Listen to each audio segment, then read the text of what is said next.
Alejandro Reyes no era un hombre que apreciara la luz del sol. Para él, la claridad que invadía los ventanales gigantes de su mansión era solo un cruel recordatorio de lo que sus hijos, Mateo y Santiago, jamás tendrían.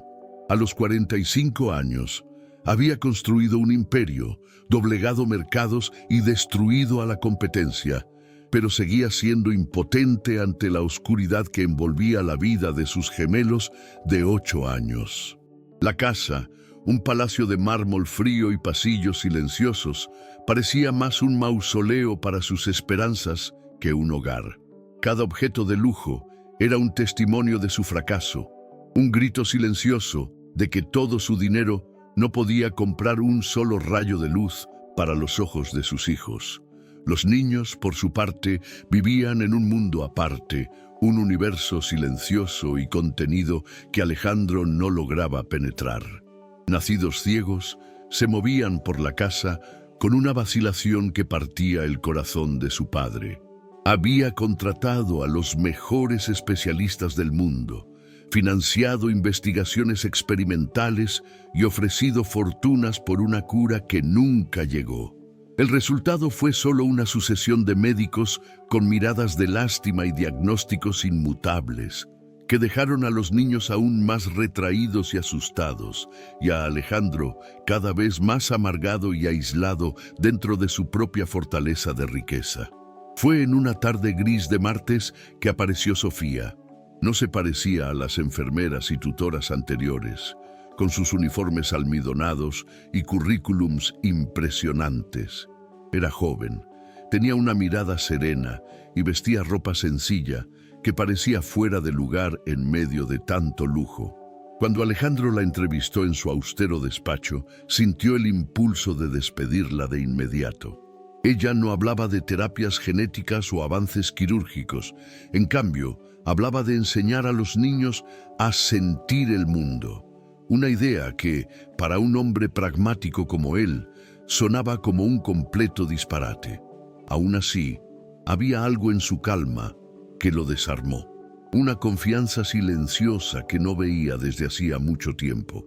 Quizás fue la desesperación, la sensación de haber agotado todas las demás opciones, pero la contrató, más por resignación que por esperanza. Poco sabía él que esa decisión, tomada en un momento de debilidad, estaba a punto de sacudir los cimientos de su mundo de una forma que ninguna transacción financiera jamás logró. Si historias de superación como la que está a punto de desarrollarse tocan tu corazón, deja un me gusta y suscríbete al canal. Eso nos ayuda a seguir trayendo narrativas que muestran la fuerza del espíritu humano. En los primeros días, Alejandro la observó desde lejos, con el escepticismo de un depredador. Vio a Sofía ignorar los juguetes caros y los aparatos electrónicos que él había comprado para sus hijos. En lugar de eso, se sentó en el suelo con ellos, en silencio, solo enseñándoles a respirar profundo, a sentir la textura de la alfombra bajo sus dedos, a oír el zumbido distante del sistema de aire acondicionado. Para Alejandro, aquello era una pérdida de tiempo monumental. Él quería resultados, quería la cura, no sesiones de meditación con una niñera que parecía más una instructora de yoga. Mateo y Santiago, que antes pasaban los días sentados en el sofá como dos estatuas frágiles, comenzaron a reaccionar de maneras sutiles. La primera señal de cambio llegó cuando Sofía trajo un cuenco con tierra húmeda a la sala de estar. Alejandro casi la despide en el acto, horrorizado por la suciedad en su alfombra persa de $100,000. Pero entonces vio los niños, que apenas se movían, ahora tenían las manos hundidas en la tierra y por primera vez en mucho tiempo, una pequeña sonrisa brotó en el rostro de Mateo al sentir el olor a lluvia que la tierra exhalaba. La propuesta de Sofía era crear un mapa del mundo para los niños, pero uno que no dependiera de la vista. Un mapa hecho de sonidos, olores y texturas. Empezó a colgar pequeños carillones de viento en diferentes habitaciones, cada uno con un sonido único, para que pudieran guiarse por la casa a través del oído. Colocó macetas con hierbas aromáticas como lavanda y romero cerca de las puertas, transformando olores en puntos de referencia. La mansión, antes un lugar de silencio opresivo, comenzó a ganar una nueva vida, un lenguaje que solo los niños y Sofía parecían entender. Alejandro observaba todo con una mezcla de irritación y fascinación. No comprendía esa metodología, pero no podía negar los resultados. Los gemelos comenzaron a explorar, a gatear por el suelo siguiendo el sonido de un carillón, a reír cuando encontraban la maceta de menta cerca de la cocina. Se estaban convirtiendo en niños de verdad, curiosos y ruidosos, y eso era algo que nunca imaginó posible. La alegría de ellos, sin embargo, no lo llenaba como debería. En cambio, encendía una chispa de algo oscuro dentro de él: los celos.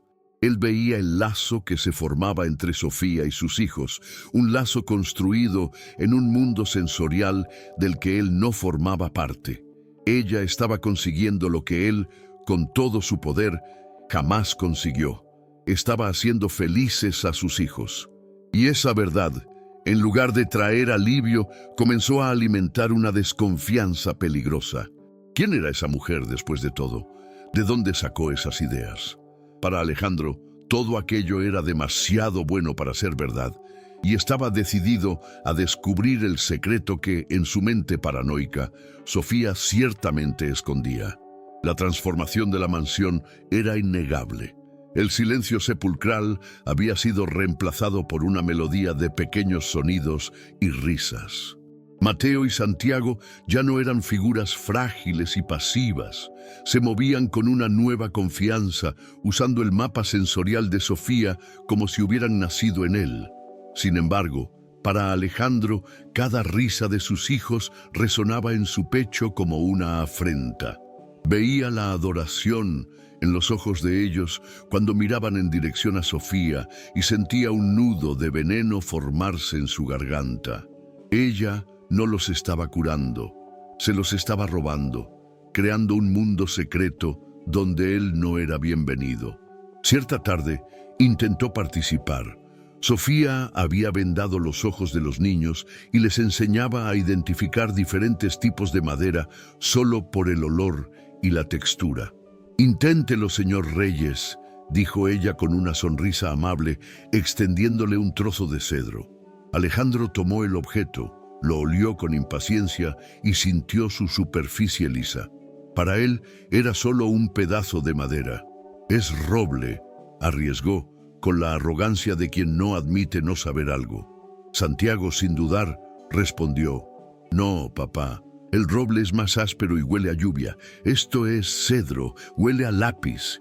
El comentario inocente de su hijo lo golpeó como un puñetazo. Él, el hombre que construyó un imperio, no podía distinguir dos trozos de madera, mientras sus hijos ciegos navegaban en un universo de detalles que él ni siquiera percibía. Se sintió estúpido, un extraño en su propia casa. La amabilidad en la mirada de Sofía, que intentaba incluirlo, le pareció lástima, una humillación silenciosa. Esa noche, la desconfianza que venía creciendo dentro de él se solidificó en una decisión fría y calculadora. Necesitaba saber la verdad sobre ella. Tomó el teléfono y llamó al mejor investigador privado que el dinero podía comprar. Un hombre discreto y eficiente, acostumbrado a desenterrar los secretos más oscuros de la élite. «Quiero que investigue a una mujer», dijo Alejandro, su voz baja y cortante. «Su nombre es Sofía Vargas. No quiero dejar piedra sobre piedra. Quiero saber dónde nació, dónde vivió, con quién habló, cada empleo, cada relación. Encuentre algo, cualquier cosa que pruebe que no es quien parece ser». No admitiría ni para sí mismo que no buscaba la verdad, sino un arma para justificar el feo sentimiento que lo consumía. Mientras la investigación transcurría en secreto, Sofía expandía el universo de los niños más allá de las paredes de la mansión. Los llevó al jardín, un lugar que antes era solo una fuente de frustración para Alejandro, lleno de colores que ellos nunca verían. pero para Sofía era una sinfonía sensorial. Enseñó a Mateo a diferenciar las rosas por el perfume, diciendo que la roja era aterciopelada y dulce, y la amarilla tenía un olor a sol y limón. Enseñó a Santiago a sentir la vibración de la tierra cerca de las raíces de un gran árbol, a escuchar la fuerza que venía del suelo. Los niños florecían. Se convirtieron en pequeños exploradores en su propio patio, pasando los dedos por las hojas, oliendo la hierba recién cortada, riendo al sentir el sol calentar sus rostros. Estaban aprendiendo a ver la belleza del mundo de una manera que la vista jamás podría capturar. Alejandro los observaba desde la ventana de su despacho, un espectador distante. La felicidad de ellos era una obra de arte que él no había creado, y los celos lo carcomían, distorsionando cada escena de alegría en una prueba de la manipulación de Sofía. El primer informe del investigador llegó una semana después y fue decepcionante para Alejandro. No había nada comprometedor. El pasado de Sofía estaba marcado por la pobreza, no por crímenes. Había crecido en un barrio humilde, trabajado en empleos sencillos desde la adolescencia para ayudar a su familia y vivido en apartamentos minúsculos. El investigador mencionó registros de visitas frecuentes a un hospital público en la periferia de la ciudad, pero no había detalles sobre el motivo. Aquello no encajaba en la imagen de una estafadora calculadora que Alejandro había pintado en su mente. La imagen que emergía era la de una mujer que había luchado mucho, que conocía la dificultad de cerca. Eso lo dejó confundido y aún más irritado. Una historia de pobreza podría ser la motivación perfecta para una estafa. «Siga cavando», ordenó al investigador por teléfono. «Las personas que no tienen nada son las que más tienen que esconder. Quiero saber qué hacía en ese hospital. Quiero saberlo todo». Su paranoia exigía un villano y estaba decidido a transformar a Sofía en uno, aunque tuviera que inventarlo. Decidió confrontarla de forma sutil para probar sus reacciones. Durante la cena, mientras los niños contaban animadamente cómo aprendieron a identificar pájaros por su canto, Alejandro lanzó su cebo. «Es fascinante cómo algunas personas logran esconder quiénes son realmente», dijo, mirando fijamente a Sofía. «A veces, las personas con las historias más tristes son las más peligrosas, ¿no cree? Usan la compasión de los demás como un arma». Esperaba verla vacilar, tartamudear, mostrar una señal de culpa, pero Sofía solo lo miró con una calma triste en sus ojos. «Creo que las personas que más han sufrido no son peligrosas, señor Reyes. Simplemente han aprendido a sobrevivir, y a veces la única manera de sobrevivir es ayudando a otros a encontrar la luz que tú misma perdiste». Su respuesta fue tan genuina, tan desprovista de artificios, que lo desequilibró por completo. No se estaba defendiendo, estaba revelando una filosofía de vida, una que él era incapaz de comprender. Su calma era la prueba de su inocencia o de su maestría en el arte de engañar. La duda de Alejandro fue alimentada por una visita inesperada de su primo Ricardo, un hombre con una sonrisa fácil y una ambición disimulada que siempre envidió el éxito de Alejandro. Al ver la cercanía de Sofía con los niños y la atmósfera transformada de la casa, Ricardo no perdió la oportunidad de plantar su semilla de veneno. «Cuidado, primo», dijo en voz baja mientras tomaban un whisky en el despacho. «Una mujer joven, bonita, que aparece de la nada y conquista a tus hijos. Es el guión perfecto para un desastre». Ricardo se inclinó, su voz conspiradora. «Ella sabe que eres vulnerable. Un hombre rico, viudo, con 2 hijos que necesitan cuidados especiales. Eres el blanco ideal. Se está volviendo indispensable para los niños y el próximo paso es volverse indispensable para ti. Cuando te des cuenta, tendrá el control de todo. Tu casa, tus hijos, tu fortuna». Cada palabra de Ricardo era un espejo que reflejaba los miedos más oscuros de Alejandro, dándoles forma y validez. Esa conversación fue el empujón que necesitaba. La paranoia, antes una sospecha nebulosa, ahora se había convertido en una certeza en su mente. Volvió a llamar al investigador, su voz dura como el acero. No me importa el costo, use todos los recursos, intercepte llamadas, sígala, hable con antiguos vecinos. Quiero la verdad y la quiero ahora. La cacería se había convertido en una obsesión, una cruzada personal para demostrarse a sí mismo que no estaba loco, que su instinto no estaba equivocado. Mientras tanto, ajena a la tormenta que se formaba, Sofía guiaba a los niños hacia su mayor logro hasta el momento. Una noche, en la sala de estar, los ayudó a crear una historia sonora. Contarían una aventura en el bosque, pero usando solo los sonidos que podían crear con objetos y sus voces. Santiago golpeaba los pies en el suelo para simular pasos pesados. Mateo soplaba contra una botella para crear el sonido del viento, y Sofía chasqueaba los dedos para imitar el crepitar de una fogata. Era una escena de pura magia y creatividad. Los niños, antes silenciosos, ahora narraban una saga épica, riendo y moviéndose con una libertad contagiosa. Alejandro entró en la sala en medio de la presentación. Se quedó parado en la puerta, observando.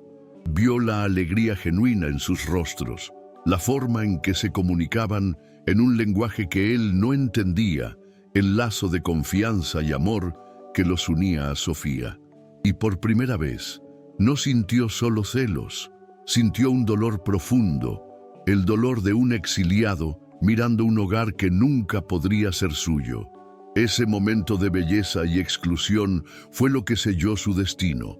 Se retiró al despacho, con el corazón apesadumbrado, convencido de que necesitaba destruir ese lazo para recuperar a sus hijos. Fue entonces cuando sonó el teléfono. Era el investigador. La voz al otro lado de la línea era diferente, menos profesional, más vacilante. «Señor Reyes», dijo el hombre, «lo encontré.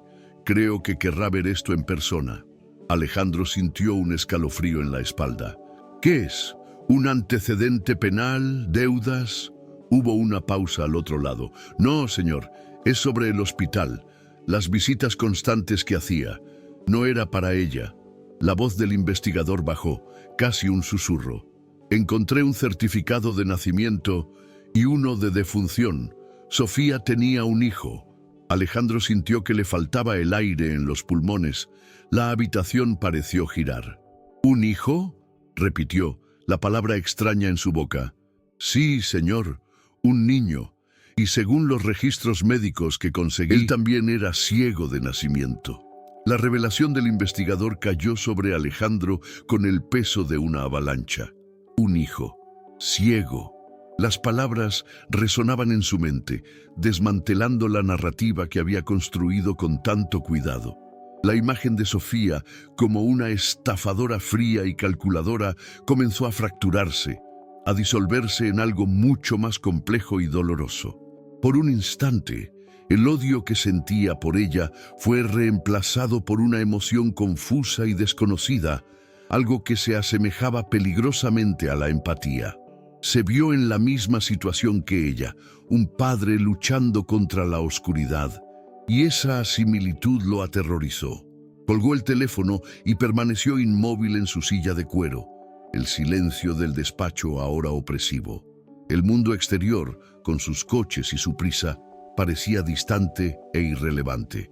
Su propio universo se había contraído a esas pocas palabras. Ella tenía un hijo, él también era ciego.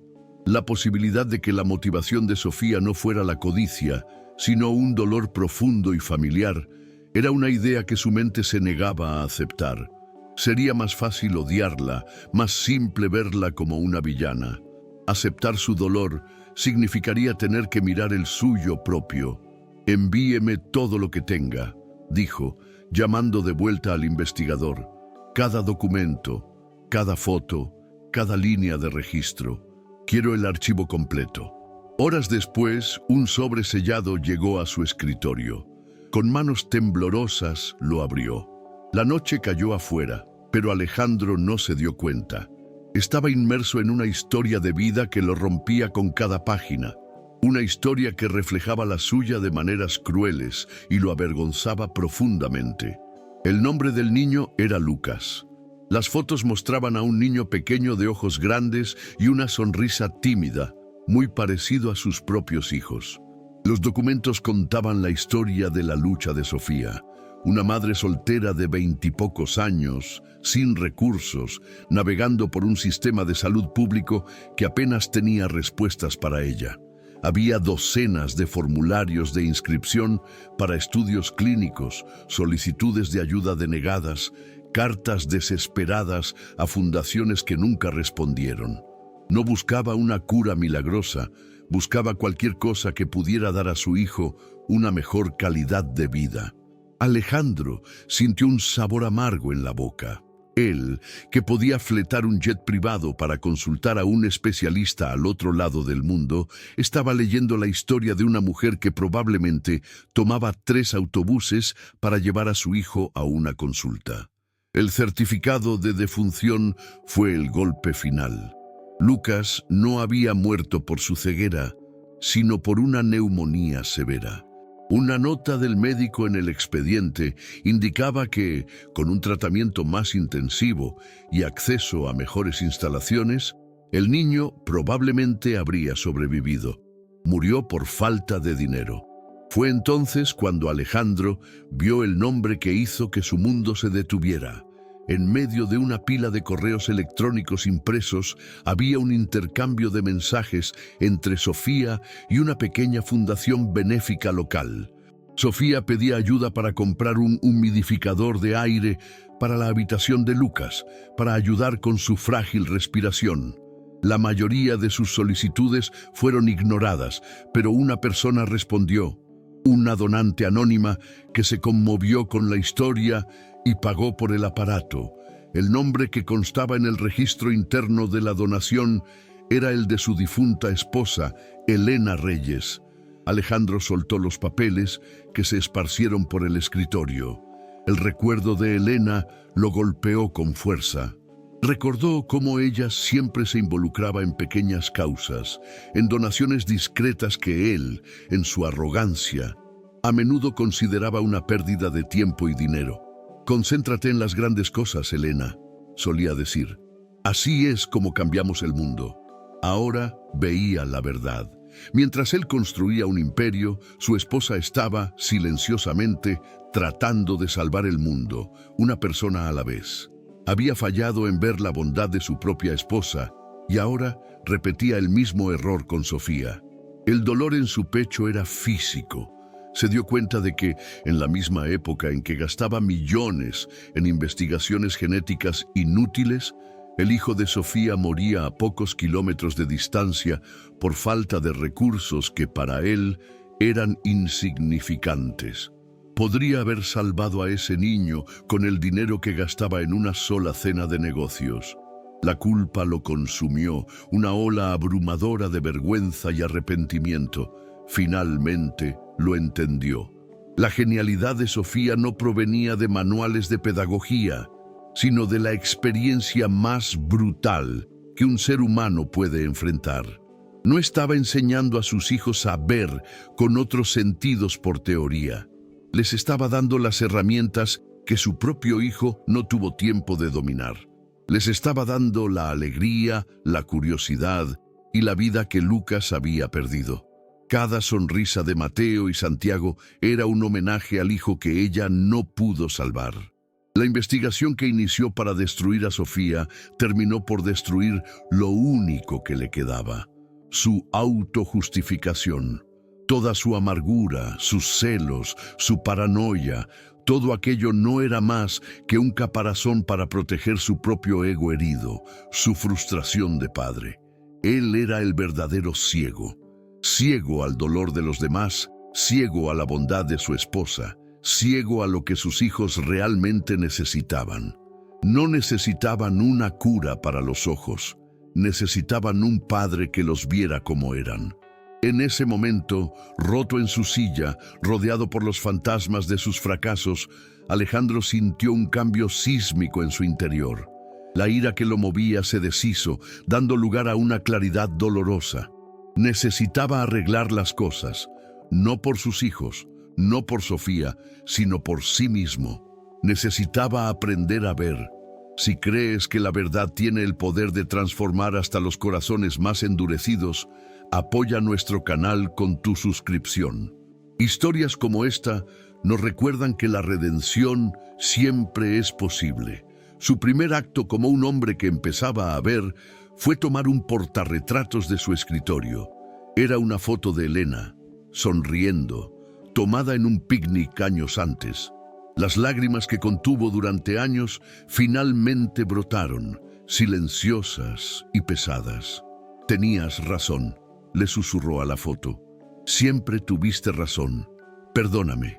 No era solo una petición de perdón por su arrogancia, sino por no haber sido el hombre que ella merecía. Después fue a la habitación de los niños. Dormían profundamente, ajenos a la tormenta que acababa de devastar el alma de su padre. Se sentó en el suelo entre las dos camas y simplemente los observó. Por primera vez, no los vio como un problema a resolver o como un recordatorio de su impotencia. Los vio como eran, perfectos. Sintió un amor puro, libre de la mancha de sus propias expectativas, y supo que haría cualquier cosa para ser digno de ser su padre. La mañana siguiente, su voz era diferente al teléfono. Llamó a Ricardo. Su primo respondió con la habitual falsa cordialidad. «¿Y bien? ¿Alguna novedad sobre la niñera estafadora?», preguntó, animado. La respuesta de Alejandro fue gélida. «No vuelvas a poner un pie en mi casa, Ricardo, y no vuelvas a mencionar el nombre de Sofía o de mis hijos. Si me entero de que siquiera has pensado en hacernos daño, usaré cada centavo que tengo para asegurarme de que te arrepientas.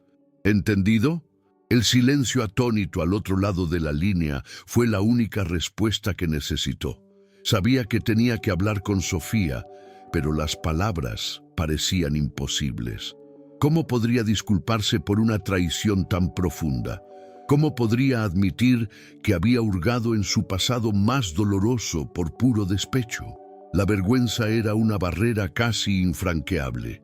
Entonces, decidió que las acciones tendrían que venir antes que las palabras. Necesitaba demostrar que había cambiado, no solo decirlo. Esa tarde encontró a Sofía y a los niños en el jardín. Estaban haciendo esculturas de nubes, tumbados en la hierba, describiendo las formas que sentían en el movimiento del viento. En lugar de observarlos desde lejos, se acercó, se sentó en la hierba a su lado, un gesto que hizo que los tres se callaran de sorpresa. «No sé cómo hacer esto», dijo, su voz baja y humilde. «¿Puedes enseñarme?». Sofía lo miró durante un largo momento, sus ojos tratando de descifrar ese cambio repentino. Vio el agotamiento en su rostro, el dolor en su postura y algo nuevo, vulnerabilidad. Sin decir una palabra, simplemente asintió. «Cierra los ojos», dijo suavemente, «y solo siente el calor del sol, siente la brisa. ¿A qué te parece la nube?».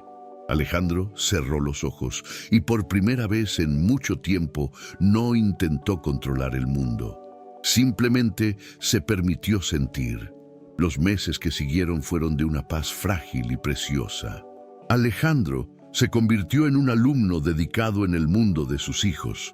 Aprendió a diferenciar el sonido del viento en los pinos y en los robles, a identificar la menta y el romero con los ojos cerrados, a reírse de sí mismo cuando se equivocaba. Dejó de intentar llenar el silencio con órdenes y comenzó a llenarlo con presencia. Se sentaba en el suelo, no como un rey visitando a sus súbditos, sino como un hombre aprendiendo un nuevo idioma, un idioma de sensaciones, de paciencia, de amor. El lazo con sus hijos, antes tenso y distante, se rehizo hilo a hilo, con una fuerza que el dinero jamás podría haber comprado. Su relación con Sofía evolucionó hacia una amistad silenciosa, construida sobre un profundo respeto. Veía en ella no solo a la niñera de sus hijos, sino a una mujer de una fuerza extraordinaria, un alma que había transformado el mayor de los dolores en una fuente de luz.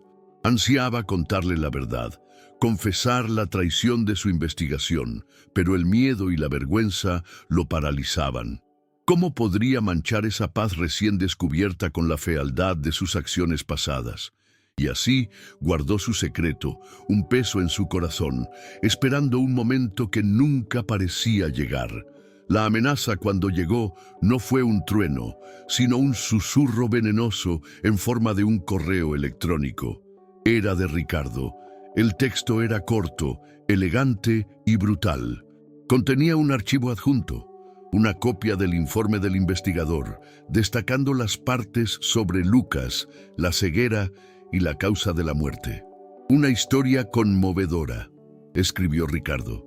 Estoy seguro de que a los periódicos y a los accionistas de tu empresa les parecería fascinante. A menos, claro, que estés dispuesto a compensar mi silencio. Digamos, un 20% del control accionarial. El chantaje estaba sobre la mesa, una pistola apuntando no a la cabeza de Alejandro, sino a la felicidad de su nueva familia. El viejo Alejandro habría respondido con furia, habría movilizado a sus abogados para aplastar a Ricardo, pero el nuevo Alejandro sintió algo diferente, una oleada de náuseas y una claridad helada. El arma que Ricardo usaba contra él era la misma que él había forjado. Había pagado para que el dolor más profundo de Sofía fuera desenterrado, y ahora ese mismo dolor estaba siendo utilizado para amenazar todo lo que amaba. En ese instante, supo que ya no había forma de huir. Necesitaba contarle la verdad a Sofía antes de que ella la escuchara de boca de otra persona. La llamó a su despacho esa noche, el mismo lugar donde la había entrevistado con tanto desdén. Las palabras salieron de su boca de forma tropezada, cruda, sin artificios. Confesó todo: los celos, la paranoia, la contratación del investigador, el descubrimiento sobre Lucas, la revelación sobre Elena. No pidió perdón, pues no se sentía con derecho a pedirlo. Simplemente expuso su vergüenza, su fracaso como hombre, y esperó el veredicto. El silencio que siguió fue el más largo y pesado de su vida. Sofía lo escuchó sin interrumpir, su rostro una máscara de dolor contenido. Cuando terminó, ella se levantó y fue hacia la ventana, de espaldas a él. «Entonces, todo este tiempo», dijo con la voz entrecortada, «mientras te dejaba entrar en la vida de tus hijos, mientras empezaba a creer que estabas cambiando, guardabas esto. Sabías lo de mi hijo». El dolor en su voz era un cuchillo en el corazón de Alejandro. «No sabía cómo decírtelo, Sofía. Fui un cobarde». Ella permaneció en silencio durante varios minutos, mirando las luces de la ciudad. Alejandro sintió que su mundo se desmoronaba. La había perdido.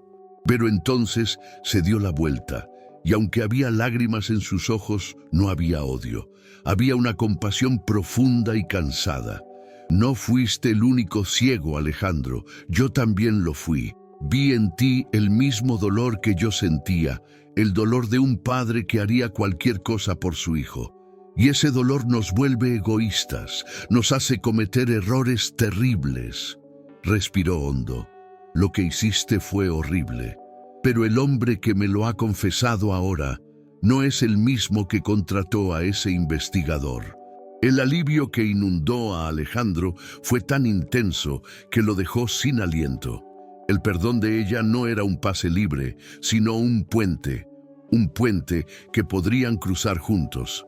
«Ricardo nos está chantajeando», dijo finalmente. «Quiere destruirte para alcanzarme a mí». Sofía lo miró y por primera vez había un brillo de acero en sus ojos. «Entonces no lo dejaremos», dijo con firmeza. «Él cree que mi historia es un arma de vergüenza. Vamos a demostrarle que está equivocado. Mi historia es una historia de amor». Al día siguiente, Alejandro convocó una rueda de prensa. Ricardo, creyendo haber ganado, esperaba el anuncio de una fusión que le daría el control que quería. En cambio, Alejandro subió al podio, con Sofía y los gemelos a su lado. No habló de negocios ni de finanzas, habló de humanidad. Anunció la creación de la Fundación Elena y Lucas, una institución que se financiaría con la mitad de su fortuna personal, dedicada a proporcionar recursos y apoyo a familias de bajos ingresos con niños con discapacidad visual. Contó la historia de Sofía, no como una víctima o una pobre mujer, sino como la inspiración detrás de todo. Contó cómo ella, incluso después de perder a su propio hijo, dedicó su vida a enseñar a otros niños a ver el mundo con el corazón. Transformó el arma de Ricardo en un testimonio de fuerza y redención. El chantaje se deshizo en el aire, reemplazado por una historia de superación que emocionó al país. Ricardo quedó arruinado, no financieramente, sino moralmente, expuesto como el hombre pequeño que era. La vida en la mansión encontró un nuevo ritmo. Ya no era un lugar de silencio, sino de risas, música y conversaciones. Las paredes de mármol ahora resonaban con el sonido de los pasos seguros de Mateo y Santiago. Alejandro, por primera vez, se sentía en casa. Ya no era solo un millonario, era un padre, un compañero, un hombre que había aprendido que la verdadera fortaleza no está en controlar el mundo, sino en tener el coraje de rendirse a él. En una noche de primavera, meses después, los cuatro estaban tumbados en el jardín como Sofía y los niños solían hacer. ¿Qué veis?, preguntó Alejandro cerrando los ojos. Yo veo el olor de la hierba mojada, dijo Santiago. Yo veo el sonido del grillo cerca del rosal, dijo Mateo. Sofía apretó la mano de Alejandro. ¿Y tú qué ves? Él sonrió, una sonrisa genuina que no sentía desde hacía años. Lo veo todo, respondió. Por primera vez en mi vida realmente lo veo todo.